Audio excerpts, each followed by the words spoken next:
अस्सलाम वालेकुम स्टूडेंट्स, उम्मीद करता हूँ आप खैरियत से होंगे। जी स्टूडेंट्स, आपके इंग्लिश के 12 टेंसेस होते हैं। इस वीडियो में मैं बड़े सिंपल और आसान एग्जांपल्स के साथ आपको ये 12 के 12 टेंसेस करवाऊँगा और फिर इसके साथ आपको बताऊँगा कि आपके बोर्ड के पेपर में ये टेंसेस किस तरह पूछे जाते हैं और कहाँ-कहाँ आते हैं, मतलब कितने मार्क्स के आते हैं और किस तरह आते हैं। दूसरा इसके साथ साथ बेटा, जो आपके पास्ट पेपर के बोर्ड के पेपर के इम्पोर्टेंट सेंटेंसेस हैं उर्दू इंग्लिश में, मैं सॉल्व फॉर्म में आपको पीडीएफ की फॉर्म में प्रोवाइड कर दूंगा। बेटा ये वीडियो अगर आपको टेंसेस बिल्कुल भी नहीं आते फिर भी इम्पोर्टेंट है, और अगर आपको ये टेंसेस पहले से आते भी हैं फिर भी ये वीडियो बहुत ज़्यादा आपके लिए इम्पोर्टेंट है, क्योंकि आज इस वीडियो में मैं आपको 12 के 12 एक ही वीडियो में आसान अंदाज में बता दूंगा और फिर आपको जो बोर्ड के पेपर के वर्ड सेंटेंसेस हैं वो भी प्रोवाइड कर दूंगा। बेटा वीडियो को ज़रूर लाइक करना है, और जो बच्चा चैनल पे नया आया है चैनल को भी सब्सक्राइब कर लेना है, क्योंकि हम चैनल पे बाकी भी इसी तरह की वीडियोस अपलोड कर रहे हैं ताकि आपकी बोर्ड की अच्छी से अच्छी तैयारी हो जाए। जी बेटा, तो सबसे पहले हम देखते हैं कि बोर्ड के पेपर में आपके जो टेंसेस हैं वो कहाँ कहाँ आते हैं बोर्ड के पेपर में और कितने मार्क्स के आते हैं। देखिए, बोर्ड के पेपर में 19 नंबर के एमसीक्यूज़ होते हैं, जिसमें पहला जो पोर्शन होता है एमसीक्यूज़ का, इस तरह पोर्शन बने होते हैं। तो ये इसमें correct form of the verb लगानी होती है, तो ये भी आपके टेंसेस ही होते हैं, ठीक है। इसमें आपको यूँ समझ लें कि टेंस की पहचान करनी है कि इसमें कौन सा टेंस यूज़ हुआ है। तो 5 नंबर के बेटा आपके ये एमसीक्यूज़ आते हैं। इसके बाद आपका जो 5 नंबर के प्योर उर्दू के सेंटेंसेस आते हैं, इस तरह जैसे ये मैंने बनाए हुए हैं ना, उर्दू दी होगी और आपने उसको इंग्लिश में करना होगा। तो 5 नंबर के ये आते हैं, 10 नंबर हो गए। और इसी तरह आपके चेंज द वॉइस होते हैं, एक्टिव पैसिव वॉइस जिसको बोलते हैं। तो जिनको ये टेंस आते हैं, ज़ाहिर है इसको कन्वर्ट करना भी उसी में आएगा, उसी को आएगा। तो 5 नंबर के बेटा आपके ये होते हैं। तो 15 नंबर के तो आपके डायरेक्ट आते हैं, ये जो टेंसेस हैं 15 नंबर के आपके डायरेक्ट आते हैं। और इसके अलावा आप देख लें, आप इंग्लिश का पेपर कर रहे हैं, आप कोई दूसरा अगर आपने इंग्लिश मीडियम करना है तो उसमें सारा ही टेंसेस की गेम है। अगर आपको टेंसेस सही से आते हैं तो आप जुमला जो है वो सही बना सकते हैं और आपकी गलतियों के चांसेस भी कम हो सकते हैं। तो ये हम बोर्ड के लिहाज से भी करेंगे बेटा, वैसे भी आपकी ये इंशाल्लाह काम आएगी। तो ये तो हमने देख लिया कि बोर्ड के पेपर में हमारे ये कितना इम्पोर्टेंट है। अब हम चलते हैं जी इनको करने। अच्छा बेटा, ये 12 टेंसेस है, आपने ना जुमलों को और वीडियो को बिल्कुल ध्यान से सुन लेना है। आप सिर्फ ये वीडियो को सुनेंगे, आपके जहन में अच्छी खासी चीज़ें हैं जो आपको कंफ्यूज कर रही होंगी, आज क्लियर हो जाएंगी और आपके काम ज़रूर आएंगी, ये मैं आपको बता रहा हूँ। तो वीडियो को स्किप करके नहीं देखना, पूरी वीडियो देखें ध्यान से। इंशाल्लाह ये आज 12 के 12 टेंसेस आपको क्लियर हो जाएंगे। अच्छा बेटा, जो प्रेजेंट सबसे पहला हमारा टेंस है प्रेजेंट इंडेफिनिट टेंस। ये मैं एक छोटी सी बात ऐड कर दूं भाई, ये 12 टेंसेस क्या हैं। भाई देखिए, कोई काम टेंसेस होता है, हम कोई बता रहे होते हैं कि तुम झूठ बोलते हो, अभी बोलते हो, क्या पता पहले नहीं बोलते थे। तुम झूठ नहीं बोलते थे, तुम झूठ बोलोगे या नहीं बोलोगे। देखिए, हम जो भी काम करते हैं ना वो किसी ज़माने में करते हैं। मिसाल के तौर पे आप नवीं जमात में पढ़ते हो तो अभी नवीं जमात में पढ़ते हो, और मैं कहता हूँ कि आप एक अच्छे ऑफिसर बनोगे तो ये मुस्तकबिल की बात हो गई। या तुम प्राइमरी स्कूल में जाते थे, अब ये पुरानी बात हो गई। तो ये जो आपके टेंसेस बने हैं इसी तरह बने हैं कि ये ज़मानों को बताते हैं कि आप कोई काम किस वक्त करते थे। तो ये मैं एक छोटा सा बस इंट्रो है, बाकी हम इंशाल्लाह शुरू करते हैं। प्रेजेंट इंडेफिनिट टेंस, ठीक है। तो प्रेजेंट इंडेफिनिट टेंस क्या होता है, जिसमें बेटा हम रूटीन के काम बता रहे होते हैं। मसलन मैं कहता हूँ मैं वर्जिश करता हूँ, वो स्कूल जाते हैं, तुम स्कूल जाते हो, मैं रोज़ाना पढ़ाता हूँ। तो रूटीन का काम जब हम बता रहे होते हैं, या आलमगीर हकाइक होते हैं, जैसे सूरज मशरिक से निकलता है, ज़मीन सूरज के गिर्द घूमती है। अच्छा बेटा, ये प्रेजेंट इंडेफिनिट टेंस होता है। इसकी पहचान क्या होती है उर्दू में, इसके एंड पे ता है, ती है, ते है, ता हूँ, इस तरह का आता है। तो ये प्रेजेंट इंडेफिनिट टेंस है। पहचान हमारे लिए बहुत ज़रूरी है, क्योंकि हमें पहचान होगी तो आगे हम सेंटेंस बना पाएंगे। मसलन मैं आपको एक ही सांस में बहुत ज़्यादा इसकी एग्जांपल देता हूँ। जब भी आपके सामने प्रेजेंट इंडेफिनेट आएगा ना, आपने पहचान जाना है। मैं स्कूल जाता हूँ, वो खाते हैं, मैं पीता हूँ, तुम बैठते हो, तुम रोते हो, बच्चा रोता है, बच्चे खेलते हैं, मैं फुटबॉल खेलता हूँ, टीम जीतती है, ते हैं, ता है, ती हैं। इस तरह के जो जुमले हों जिसमें ता है, ती है, ते हैं, ये सारे प्रेजेंट इंडेफिनिट टेंस। बेटा मैं उम्मीद कर सकता हूँ कि आपको कुछ भी इसकी अभी तक बात समझ ना आई हो, लेकिन कम से कम इतनी बात ज़रूर समझ आ गई होगी कि जो प्रेजेंट इंडेफिनिट टेंस है, अगर आपके सामने वो जुमला आ जाता है तो आप उसको पहचान ज़रूर लोगे कि हम गरीबों की मदद करते हैं, तुम झूठ बोलते हो, मैं पढ़ाता हूँ। तो ये जो ता है, ती हैं, ते हैं, ये इसकी पहचान है। अब हमने इसकी पहचान कर ली। अब हम करते हैं जी इसको। अब मैं एक दफ़ा पहचान कर लूँ हम गरीबों की मदद करते हैं, अब मुझे पहचान हो गई है कि ये प्रेजेंट इंडेफिनिट का टेंस है। तो इसको बनाने का तरीका क्या होता है? तो सबसे पहले हम सब्जेक्ट लगाते हैं, फिर वर्ब लगाते हैं और फिर ऑब्जेक्ट लगाते हैं। अब क्वेश्चन है सब्जेक्ट क्या होता है? बेटा आपके जुमले में जो बंदा काम कर रहा होता है उसको सब्जेक्ट करते हैं कहते हैं। मसलन हम गरीबों की मदद करते हैं। अब काम गरीबों क्या हो रहा है? मदद करना, तो ये वर्ब होगा। जो काम होगा वो वर्ब होगा। गरीबों की मदद कौन कर रहा है? हम कर रहे हैं, तो हम सब्जेक्ट होगा। हम क्या होगा? सब्जेक्ट। और किसकी मदद की जा रही है? गरीबों की, तो ये ऑब्जेक्ट होगा। ठीक है। तो जो काम करने वाला है उसको हम सब्जेक्ट बोलते हैं, और जो काम होता है उसको हम वर्ब बोलते हैं, और जिस पे काम हो रहा होता है उसको ऑब्जेक्ट बोलते हैं। तो जो प्रेजेंट इनडेफिनेट टेंस होता है उसकी बड़ी सिंपल सा सेंटेंस का स्ट्रक्चर होता है। तीन चीज़ें आपने उसमें सिर्फ ऐड करनी होती हैं। सबसे पहले तो जो काम कर रहा होता है यानी उसका जो सब्जेक्ट होता है उसको लिख दें। जैसे कौन काम कर रहा है? हम। तो देखिए पहले क्या लिखना है? सब्जेक्ट यानी वी। फिर वर्ब लिखना है यानी जो काम है, तो काम क्या है? मदद करना, तो हेल्प, वी हेल्प। और किस ऑब्जेक्ट लिखना है यानी किसकी मदद हो रही है? गरीबों की, द पुअर की। तो जो आपका प्रेजेंट इंडेफिनिट टेंस है उसमें आपने सब्जेक्ट लिखना है, वर्ब की पहली फॉर्म लिखनी है और ऑब्जेक्ट लिखना है। We help the poor. I like apples, मैं सेब पसंद करता हूँ।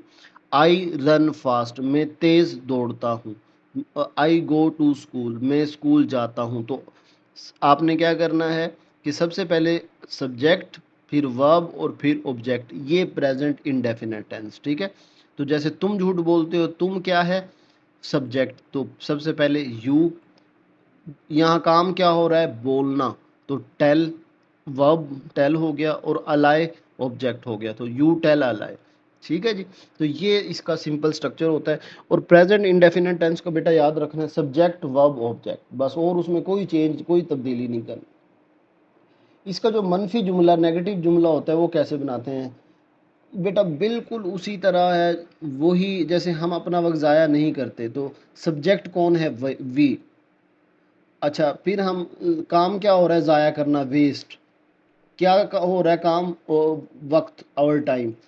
सिर्फ आपने मनफी जुमला कहते हैं जिसमें ना की बात हो, तो सिर्फ आपने डू नॉट लगाना है। डू नॉट लगेगा या डू डज नॉट, मसलन बाकी वही चीज़ है। देखें पहले सब्जेक्ट लगता था, ये देखें वी, फिर इसमें वर्ब लगता था वेस्ट, और फिर आखिर में ऑब्जेक्ट लगता था, तो आवर टाइम। तो ऐड क्या होना है? डू नॉट और डज नॉट। तो we do not waste our time, I do not know his name. अब आपको ये तो पता चल गया डू और डज लगता है, बाकी सेम उसी तरह है। डू कहाँ लगता है, डज कहाँ लगता है, ये बात याद रखने वाली है। बाकी बेटा देखें पहले सब्जेक्ट लगाना है, उसी तरह वर्ब और फिर ऑब्जेक्ट। सिर्फ डू नॉट या डज नॉट का इजाफा है किसमें? जिसमें हम बात देखें, जुमला वही है, ते हैं, ता हूँ, ते है, ती है, बस नहीं का लफ्ज़ आ जाए तो ये नेगेटिव यानी मनफी जुमला बन जाता है। तो इसमें डू नॉट या आपने डज नॉट लगाना है। अब डू नॉट बेटा कहाँ लगाना है और डज नॉट कहाँ लगाना है? हमेशा ही शी इट और कोई सिंगुलर नाम, ही शी इट और कोई सिंगुलर नाम हो तो उसके साथ डज आएगा। ठीक है। कोई ही हो यानी सब्जेक्ट जो है हमारा ही हो या शी हो, ठीक है, या हमारा ही शी इट हो, यानी इससे क्या मुराद है? He plays cricket, he does not play cricket, she does not take tea. अब तो जो ही हो, शी हो, इट हो, या कोई सिंगुलर नेम, सिंगुलर ना मतलब एक बंदा हो, असलम। अब Aslam does not run fast, अब यहाँ डू नॉट नहीं आएगा, डज नॉट आएगा, तो ही, शी, इट या कोई सिंगुलर यानी वाहिद नाम होगा तो हमारा क्या आएगा, ये हमारा आएगा डज नॉट, अदरवाइज सब के साथ डू नॉट आएगा। ठीक है जी, तो ये मनफी जुमला था हमारा। अब नेक्स्ट उस पे चलते हैं जी। इसके बाद बेटा हमारे पास है प्रेजेंट कॉन्टिन्यूस टेंस। अच्छा, प्रेजेंट कॉन्टिन्यूस टेंस जो है ये उससे भी आसान है प्रेजेंट इंडेफिनिट टेंस से। अब प्रेजेंट इंडेफिनिट टेंस में, प्रेजेंट कॉन्टिन्यूस टेंस में कंटिन्यू हो रहा होता है, नाम से ही पता चल रहा है कि एक काम हो रहा होता है। मैं स्कूल जा रहा हूँ, मैं आपको पढ़ा रहा हूँ। अब एक ऐसा काम है जो जारी भी है और मौजूदा काम मौजूदा दौर में है, तो वो हमारा प्रेजेंट कॉन्टिन्यूस होगा। प्रेजेंट मतलब मौजूदा भी है और कंटिन्यूस अभी हो भी रहा होता है। तो मसलन ये इसकी यानी दो शर्तें हैं, मौजूदा वक्त में हो और जारी हो। तुम लेक्चर देख रहे हो, मैं पढ़ा रहा हूँ, वो चाय पी रही है, माँ खाना बना रही है। तो ये एक ऐसा काम है जो मौजूदा वक्त में हो रहा है और जारी है, अभी मुकम्मल नहीं हुआ, अभी हो रहा है। तो इस तरह के सेंटेंस को बेटा हम कहते हैं प्रेजेंट कॉन्टिन्यूस टेंस। अब इसकी पहचान देखिए, मैंने इतने जुमले बोले हैं, रहा है, रही है, रहे हैं, वो खेल रहे हैं, मैं सो रहा हूँ, तुम ये जाग रही है, तुम पढ़ रहे हो, असलम नात पढ़ रहा है, वो सुन रहा है, हम बोल रहे हैं। तो रहा है, रही हैं, रहे हैं, इस तरह का जो जुमला होगा इसको हम क्या बोलते हैं, प्रेजेंट कॉन्टिन्यूस टेंस। मेरे ख्याल में आपको कम से कम इसकी पहचान समझ आ गई होगी।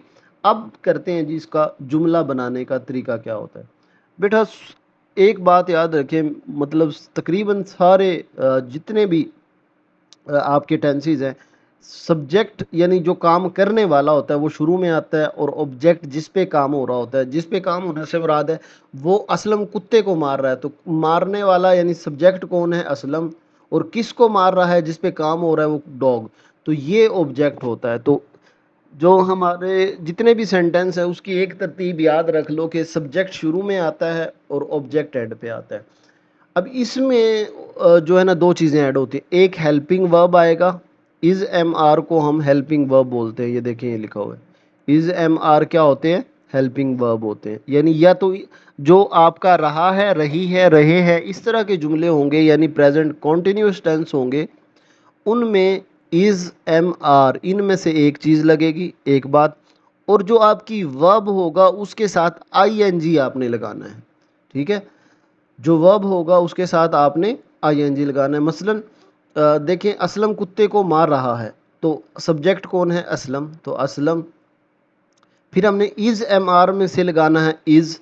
क्यों लगाना है, इज कहाँ लगेगा, एम कहाँ लगेगा, मैं आपको बताता हूँ। फिलहाल आप देखें कि मैंने इसमें से इज लगा दिया, और फिर वर्ब बीट मारना, आई एन जी मैंने साथ लगाया है तो बीटिंग, और ऑब्जेक्ट इसमें क्या है, डॉग। इसी तरह अगला अगर हम देखें, आए, मैं, सब्जेक्ट कौन है, अखबार पढ़ कौन रहा है, मैं, तो आए। अब एम में से मैंने उठा के ये एम लगा दिया, एक लगना है, इसको हेल्पिंग मांगा, इसमें हेल्पिंग वर्ब आता है, वो एक लगाना है। और रीड पढ़ना होता है तो मैंने आई एन जी लगाया है उसके साथ, जैसे इसमें वर्ब के साथ आई एन जी, और फिर क्या पढ़ रहा हूँ, न्यूज़पेपर, तो ऑब्जेक्ट। अब मुझे इसकी स्ट्रक्चर की समझ आ गई है कि पहले सब्जेक्ट लगाना है, फिर हेल्पिंग वर्ब, फिर वर्ब के साथ आईएनजी, और फिर ऑब्जेक्ट। अब क्वेश्चन ये होता है यहाँ पे राइज कि मुझे कैसे पता चलेगा मैंने इज लगाना है, एम लगाना है या आर। बाकी तो सही सेम स्ट्रक्चर है, यानी सब्जेक्ट आईएनजी के साथ वर्ब और ऑब्जेक्ट। तो इज एम आर कैसे पता चलेगा, बेटा याद रखिएगा, सिंगल अगर कोई नाम हो, सिंगल कोई चीज हो तो इज लगेगा, आए हो तो एम लगेगा, और बाकी सब के साथ यानी प्लूरल के साथ और यू के साथ आर लगेगा। मसलन Aslam is beating a dog, I am taking a tea, you are telling a lie, we are watching TV. तो देखिए, अगर सिंगल चीज है कोई, मसलन ही इज प्लेइंग क्रिकेट, तो इज आया। शी इज क्राइंग, वो चीख रही है। Teacher is teaching lesson. अब एक बात, अगर हमारा जो सब्जेक्ट है वो सिंगुलर है तो इज आएगा, यानी वाहिद है। अगर प्लूरल है यानी जमा है तो आर आएगा और आई के साथ एम आएगा। ये बस हमारा इसका हमने स्ट्रक्चर याद रखना, ठीक है जी। और जो नेगेटिव सेंटेंस है, मनफी के हैं, उसमें आपने कुछ भी नहीं करना है। वो ही subject is M R I N G object, सिर्फ इज एम आर के बाद नॉट लगा देना है, बाकी सेम टू सेम वही है। मसलन I am learning my lesson, मैं सबक याद कर रहा हूँ, तो नॉट नहीं करना तो नॉट लगाना है, आई am not learning my lesson, ठीक है। तो अब आज आपको पता चल गया होगा आई एन जी कहाँ लगाना है, जहाँ रहा रही रहे हों और उसके साथ इज एम आर आता है, ठीक है जी। तो इसके बाद अब नेक्स्ट पे जाते हैं हम जी बेटा। तो तीसरा हमारा जो टेंस है वो है प्रेजेंट परफेक्ट टेंस। प्रेजेंट मौजूदा है, परफेक्ट मुकम्मल। अब नाम से पता चल रहा है कि ऐसा जुमला जिसमें कोई काम मुकम्मल हो चुका हो, ऐसा काम जिसका जो काम मुकम्मल हो चुका हो उसको हम प्रेजेंट परफेक्ट टेंस कहते हैं। मतलब मरीज मर चुका है, मर गया यानी ये मुकम्मल हो गया है। तुमने मुझे धोखा दिया है, ठीक है। मैं पढ़ा चुका हूँ, तुम खाना खा चुके हो, वो मैच जीत चुके हैं, मैंने सबक याद कर लिया है। मतलब एक ऐसा काम जो आपने प्रेजेंट में मौजूदा दौर में काम कर लिया हो, पुरानी बात ना हो, आप कर चुके हो। अच्छा, इसमें ना दो तरह के लफ्ज आ सकते हैं। एक तो चुका है, चुकी हैं, चुके हों। बोर्ड के पेपर में भी बेटा जब भी इस तरह का जुमला आता है तो ज़्यादातर चुका हूँ, चुकी हूँ लिखा होता है। मैं आपको इसमें दिखाऊं, ये देखें चुका है, ये तो था में आ गया, ये सॉरी कर चुका है, ये देखें देखें अमजद इनाम हासिल कर चुका है। तो चुका है आता है, लेकिन बाज़ टाइम इस तरह भी इसमें आता है मैंने काम मुकम्मल कर लिया है।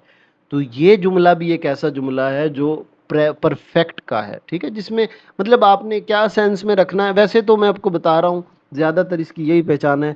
चुका है, मैं काम कर चुका हूँ, वो भाग चुके हैं, तुम खाना खा चुके हो, असलम दौड़ चुका है, मैं जीत चुका हूँ। तो चुका है, चुके हैं, यानी जिसमें काम मुकम्मल हो रहा हो। तो बाज़ टाइम इसमें इस तरह भी आ जाता है उसने सबक याद कर लिया है, तो ये भी एक तरह का क्या है, परफेक्ट टेंस है, ठीक है।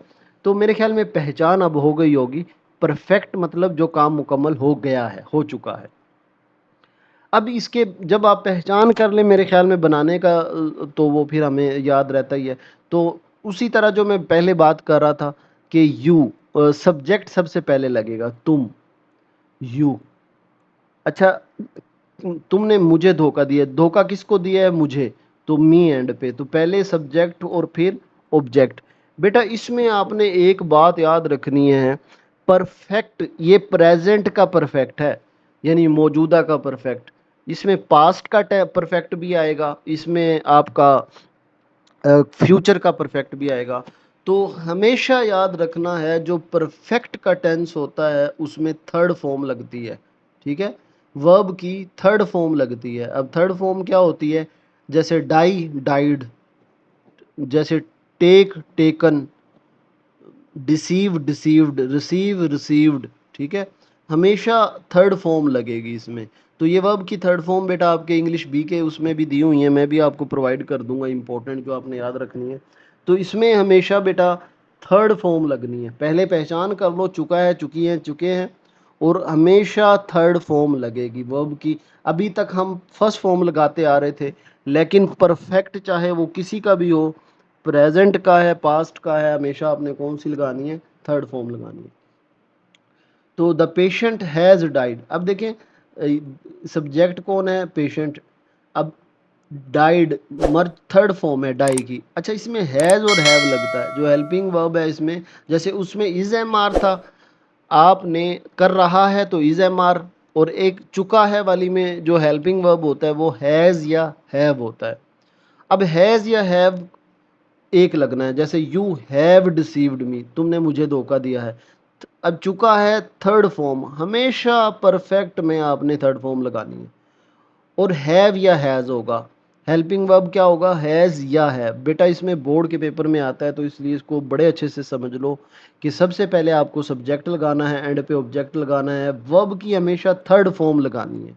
जैसे deceived, died, taken, loss lost lost, तो ये थर्ड फॉर्म में आपको थोड़ी सी याद करनी पड़ेगी, जो आप बोर्ड की होती है मैं आपको दे दूंगा। तो थर्ड फॉर्म हमेशा लगानी है, और हैज़ या हैव आपको इसका हेल्पिंग वर्ब लगाना है। अब इसमें क्वेश्चन है सर हम हैज़ कहाँ लगाएं, हैव कहाँ लगाएं। भाई सिंपल सी बात है, ही शी इट या कोई सिंगुलर यानी वाहिद के साथ आपने हैज़ लगाना है। जिस जैसे वो जो जहां आप डज लगाते थे ना, जहां आप डज लगाते थे वहां आप हैज लगाएंगे। ठीक है, ऊपर जो हमने बात नहीं की कि डज नॉट और डू की, तो जहां आप डज लगाते थे यानी ही शी इट या कोई सिंगुलर हो तो हैज लगेगा, अदरवाइज हैव लगेगा। अब देखिए द पेशेंट, एक पेशेंट है तो हैज लगा हुआ है, तो वी है, अच्छा यू के साथ भी हैव है, वी प्लूरल जमा होता तो हैव लगा हुआ है। ठीक है, तो ही शी इट या कोई सिंगुलर नेम हो तो हैज, बाकी सब के साथ हैव, प्लूरल के साथ, वी के साथ, यू के साथ हैव। ठीक है। अच्छा बेटा, इसके बाद हमारा प्रेजेंट परफेक्ट कंटिन्यू टेंस है, बहुत बहुत इंपॉर्टेंट टेंस है, क्योंकि इसमें बोर्ड के पेपर में 2 से 3 जुमले इसी के आते हैं। परफेक्ट कॉन्टिन्यूस, देखिए कॉन्टिन्यूस हमने पढ़ा था जिसमें रहा है, कोई काम मौजूदा हो रहा होता है, वो खेल रहे हैं, तुम भाग रहे हो, वो जा रहा है, हम सो रहे हैं, रहा है, रही है, रहे हैं, तो ये होता है प्रेजेंट कॉन्टिन्यूस। लेकिन प्रेजेंट परफेक्ट कॉन्टिन्यूस और कॉन्टिन्यूस में क्या फ़र्क है बेटा? कोई फ़र्क नहीं है, बिल्कुल उसी तरह है कि जैसे वो सुबह से वो खेल रहा है, वो सुबह से खेल रहा है। इसमें बस आपने एक बात ऐड करनी है, यानी एक ऐसा जुमला जिसके अंदर वक्त का भी जिक्र हो आ जाए, यानी रहा है, ये देखें रहा है, रहे हो, रहा है, कर रहा है, रहे हैं, तो ये हो, लेकिन उसके साथ कोई टाइम का जिक्र हो तो फिर ये कॉन्टिन्यूस नहीं रहेगा बल्कि परफेक्ट कॉन्टिन्यूस बन जाएगा। मसलन देखिए अकबर कई घंटे से पहाड़ याद कर रहा है, तुम 6 बजे से दोस्तों को खत लिख रहे हो, मरीज 10 मिनट से चीख रहा है, 2 घंटे से मरीज का मायना कर रहा है, 5 घंटे, 2 माह। तो मेरे ख्याल में आपको ये बात बिल्कुल क्लियर हो रही होगी। जो प्रेजेंट कॉन्टिन्यूस होता है, अकबर पहाड़े याद कर रहा है, अब इसमें टाइम नहीं है कब से कर रहा है, तो ये कॉन्टिन्यूस है। अगर मैं कहूँ अकबर 2 घंटे से पहाड़े याद कर रहा है, तो ये 2 घंटे ऐड हो गया है, तो ये प्रेजेंट परफेक्ट कॉन्टिन्यूस है। बेटा बोर्ड के पेपर में इससे आपके आते हैं, देखें 1 घंटे से, शाम से, ये भी टाइम ही है 1943 से, तो टाइम वाला दोपहर के वक्त नहीं, ये अलग है, ये टाइम जी यानी जिसमें आपका टाइम का जिक्र हो, तो बोर्ड के पेपर में ये टाइम वाले ज़रूर आते हैं, इसलिए जो ये बोर्ड के पेपर के ही मैंने निकाले हुए हैं। तो जिसमें रहा है, रही हो, लेकिन टाइम का जिक्र हो, ये परफेक्ट कॉन्टिन्यूस है। ठीक है बेटा, ये कंफर्म कर लें, रहा है, रही हैं, रहे हैं, ये प्रेजेंट कॉन्टिन्यूस है, यानी मैं स्कूल जा रहा हूँ, तुम सबक याद कर रहे हो, ये कॉन्टिन्यूस है। परफेक्ट कॉन्टिन्यूस कैसे होता है? जिसमें कोई टाइम का जिक्र आ जाए, जैसे अकबर कई घंटे से पहाड़े याद कर रहा है, अब इसमें क्योंकि टाइम का जिक्र आ गया है, तुम 6 बजे से दोस्तों को खत लिख रहे हो, तो टाइम का जिक्र आ जाए तो फिर ये परफेक्ट कॉन्टिन्यूस बन जाता है। इसमें क्या करते हैं, पहले सब्जेक्ट लगाना है, जैसे अकबर, ये मैंने सब्जेक्ट लगा दिया, फिर हैज़ बीन और हैव बीन लगता है। ये बेटा आखिरी यूँ समझ लें, आपकी समझने की बात है, क्योंकि इसके बाद तो ये 4 मुकम्मल हो जाएंगे। ये प्रेजेंट के हैं, फिर जो हमारे पास्ट के भी इसी तरह होंगे और फ्यूचर के भी, तो ये वाला समझ लें ज़रूर। अ, सबसे पहले आपने सब्जेक्ट लगाना है अकबर, और फिर हैज़ बीन या हैव बीन लगाना है। अब हैज़ बीन कहाँ लगेगा, हैव बीन कहाँ लगेगा बताता हूँ। और फिर उसी तरह वर्ब के साथ आईएनजी यानी लर्निंग, और फिर ऑब्जेक्ट, तो लर्निंग टेबल, और फिर उस टाइम का जुमला बनाना है, यानी 6 घंटे से, 6 बजे से, ये जुमला बनाना है। इसमें भी बेटा समझने वाली बात है, आज ये क्लियर कर लो, मैं कह रहा हूँ इम्पोर्टेंट चीज़ है। ठीक है, तो कैसे बनाएंगे, मैं ना आपको इसमें कुछ छोटी छोटी इंपॉर्टेंट चीज़ें बता देता हूँ, आपने गौर से सुननी है। अब देखें एक जुमला है, तुम 5 में कोई आसान, इंजीनियर 2 माह से पुल बना रहे हैं। अब कौन बना रहे हैं? इंजीनियर, द सब्जेक्ट आ गया द इंजीनियर्स। फिर हमने कहा कि हैज़ बीन या हैव बीन लगेगा। अब देखें यहाँ मैंने क्या लगाया, हैव बीन। अब यहाँ कंफर्म कर लें कि हैज़ बीन कहाँ लगेगा, हैव बीन कहाँ लगेगा। देखें बेटा सेम वही बात है, जहाँ हैज़ लगता था, यानी अगर सिंगुलर है, वाहिद है, तो हैज़ लगेगा, अगर जमा है जैसे इंजीनियर्स हैं तो हैव लगा हुआ है। मैं कहीं एक डॉक्टर है तो हैज़ लगा हुआ है, एक पेशेंट है तो हैज़ लगा हुआ है, ठीक है। यू के साथ हमेशा हैव लगता है, ये पहले भी हमने बात की है। अब देखें, ड्राफ्ट्समैन नक्शानवीस एक है तो हैज़ लगा हुआ है, प्लेयर्स जमा है तो हैव लगा हुआ है। अब देखें, एक बात तो मैंने आपको ये क्लियर कर दी कि हैज़ और हैव बीन कहाँ लगना है। जहाँ सिंगुलर या यू हो, सिंगुलर होगा तो हैज़ लगेगा, जमा हो सब्जेक्ट अगर आपका जमा हो तो हैव लगेगा और यू के साथ हैव लगेगा। अब एक बात ये क्लियर हो गई कि यहाँ पहले सब्जेक्ट ये था, पहले सब्जेक्ट लगेगा आपका, फिर हैज़ और हैव लगेगा, वो मैंने बता दिया हैज़ हैव का लगेगा। फिर आपने मसलन क्या काम क्या हो रहा है बनाने का, तो मेकिंग आईएनजी लगाना है। और इसके बाद बहुत इंपॉर्टेंट चीज़, फॉर 2 मंथ 2 माह से। अब इसमें फॉर का और सिंस का चक्कर होता है, फॉर कहाँ लगना है, सिंस कहाँ लगना है। अच्छा बेटा देखिए, ये मैं आपको पहले एक जुमला दोबारा से बता दूं, फिर आपको बताऊंगा फॉर और सिंस कहाँ लगना है। हम इसको ताकि बात को मुख्तसर रखें। मरीज 10 मिनट से चीख रहा है, तो सब्जेक्ट क्या है, मरीज द पेशेंट। सिंगुलर है तो हैज़ बीन। क्या हो रहा है, काम चीख रहा है, तो क्राइंग। फॉर 10 मिनट्स 10 मिनट से। अब ये मेरे ख्याल में आपको स्ट्रक्चर तो क्लियर हो गया। बात रह गई कि कहाँ फॉर लगना है और कहाँ सिंस लगना है। तो बेटा इसका ना सिंपल सा आपको ना मैं इसकी पहचान बताता हूँ, ये कभी नहीं आपको भूलेगी। अब देखिए, जिस ऑब्जेक्ट की जमा हो जाए ना, जिसके जम एस आ जाए, उसके साथ फॉर लगेगा, अदरवाइज सिंस लगेगा। मसलन आवर्स जमा आ गए तो फॉर, इसी तरह मंथ्स आ गए तो फॉर। ठीक है, जिसकी जमा हो सके। अब डेज जमा हो गए तो फॉर। और देखें वेनसडे, इसकी जमा नहीं होती, ये एक दिन है तो सिंस। 1983 की जमा नहीं होती तो सिंस। ठीक है, तो एस इवनिंग शाम की जमा नहीं होती तो ये क्या हो गया, सिंस। एक ये पहचान है। और दूसरी पहचान मैं आपको बताता हूँ, अगर मैं टाइम आपको कैलकुलेट करके बताऊं, यानी 2 माह से, 3 माह से, 4 माह से, 2 घंटे से, तो फॉर लगेगा। अगर मैं शुरू का टाइम बताऊं कि कोई काम शुरू कब से हुआ, शाम से शुरू हुआ, तो सिंस में इवनिंग 7 o'clock से शुरू हुआ, तो यानी जहाँ से शुरू हुआ अगर वो बताएं तो सिंस है। अगर मसलन बेटा ये आखिरी बात कर रहा हूँ मैं इसकी, फिर इसको ख़त्म करूँगा। ये कंफ्यूज करता है ज़रूर, लेकिन ये बहुत मुश्किल नहीं है, बोर्ड के पेपर में आता है। देखिए, मैं कहता हूँ मैं इंग्लिश पढ़ा रहा हूँ, ये कॉन्टिन्यूस है, आई एम टीचिंग इंग्लिश। मैं मतलब मैं 10 बजे से इंग्लिश पढ़ा रहा हूँ, तो आई एम, अब ये कॉन्टिन्यूस नहीं होगा, परफेक्ट कॉन्टिन्यूस होगा। तो I have been teaching English, अब हैव बीन लगा दिया, आई हैव बीन टीचिंग कब से, सिंस 10 o'clock। अब मैं 10 बजे से पढ़ा रहा हूँ, मैंने शुरू का टाइम बताया तो सिंस लगाया। अब मुझे 2 घंटे हो गए हैं पढ़ाते हुए, अब मैं 10 बजे पढ़ाया था, अब हो रहे हैं 12, तो मैं 12 बजे बात कर रहा हूँ, बता रहा हूँ आपको कि मैं 10 बजे से पढ़ा रहा हूँ, शुरू के टाइम बता रहा हूँ, तो सिंस लगेगा।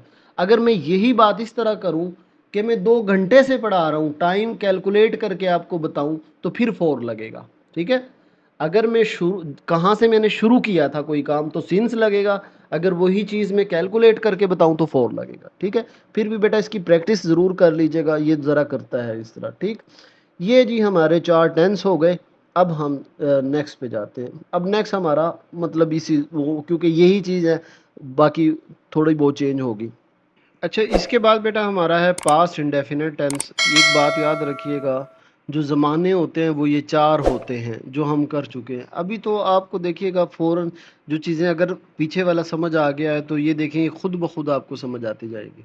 वो प्रेजेंट इंडेफिनिट था, ये पास्ट का इंडेफिनिट है।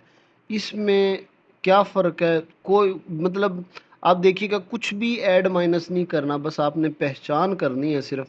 अब देखें, लोगों ने बाग में जलसा किया, मजदूरों ने जुलूस निकाला, तलबा ने नारे लगाए।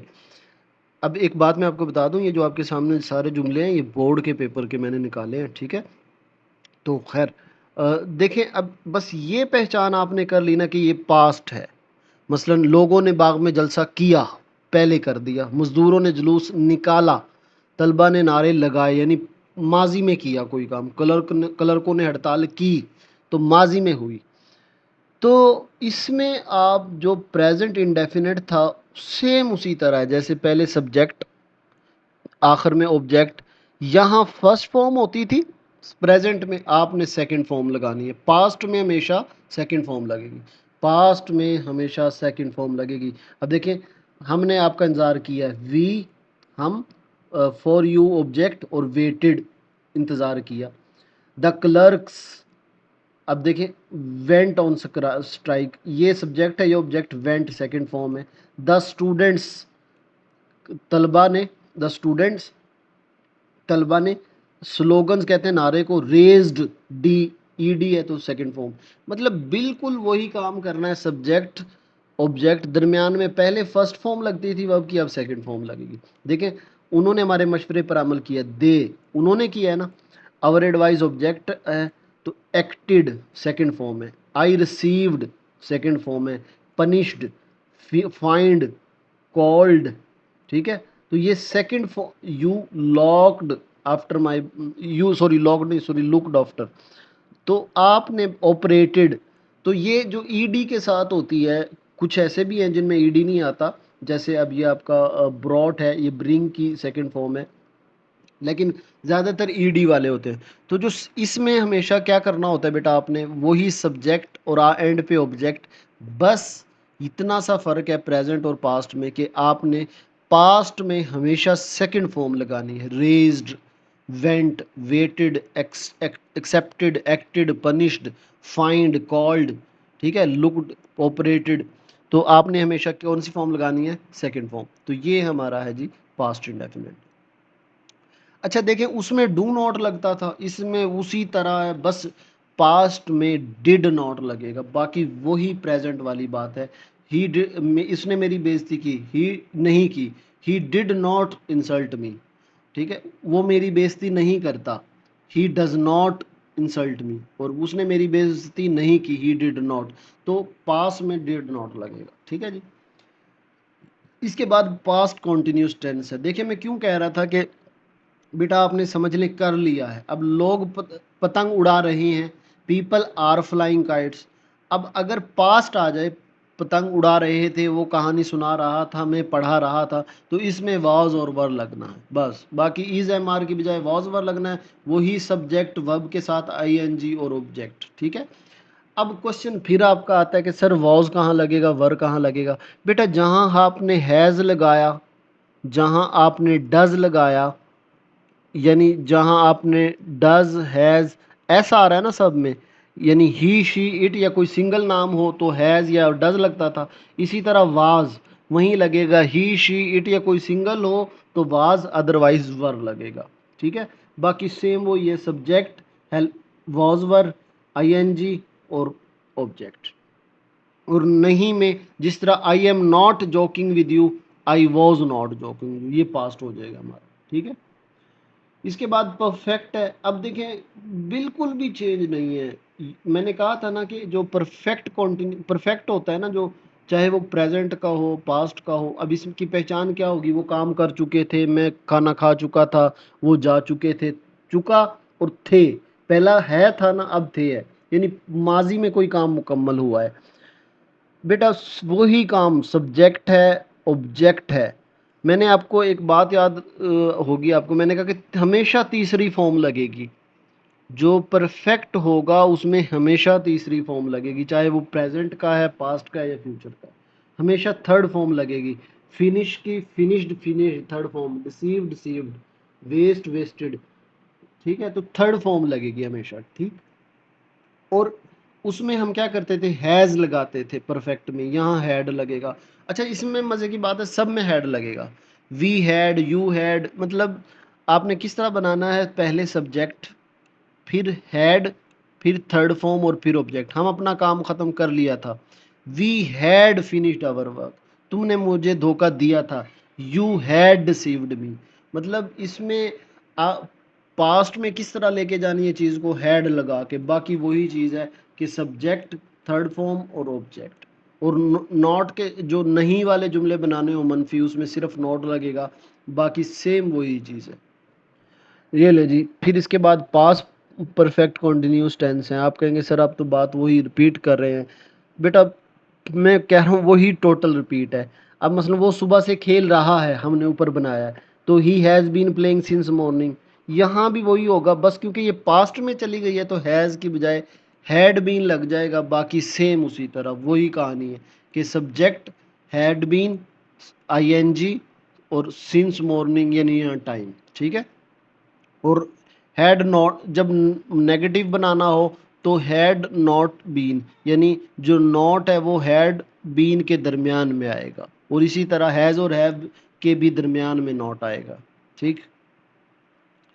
ये लें जी, अब फिर वही बात शुरू हो गई। ये अब हमारे यूँ समझ लें कि 8 क्लियर हो गए। अब ये जो फ्यूचर है बेटा ये भी उसी तरह है, इसमें ज़रा विल और शैल का है, ये ज़रा समझ लें आप। अब फ्यूचर टेंस कौन सा होता है? फ्यूचर होता है जो मुस्तकबिल में काम होगा। मैं गाना गाऊंगा, तुम स्कूल जाओगे, मैं फर्स्ट आऊंगा। तो इस तरह के जिसमें आपका कोई काम जो है वो मुस्तकबिल में होना है, गा गे गी इस तरह का जुमला होता है, तो ये हमारा फ्यूचर इंडेफिनिट टेंस होता है। तो गा गे गी गे इस तरह की इसकी पहचान होती है। और इसमें हमने कैसे बनाना होता है कि सबसे पहले सब्जेक्ट यानी जो काम कर रहा होता है विल या शैल, फिर वर्ब की फर्स्ट फॉर्म और फिर ऑब्जेक्ट। तो जैसे हम बाग में जाएंगे, you we shall go to the garden. Sobia फूल तोड़ेगी तो Sobia will pluck the flower. अब देखिए इसमें शैल और विल कहाँ लगेगा?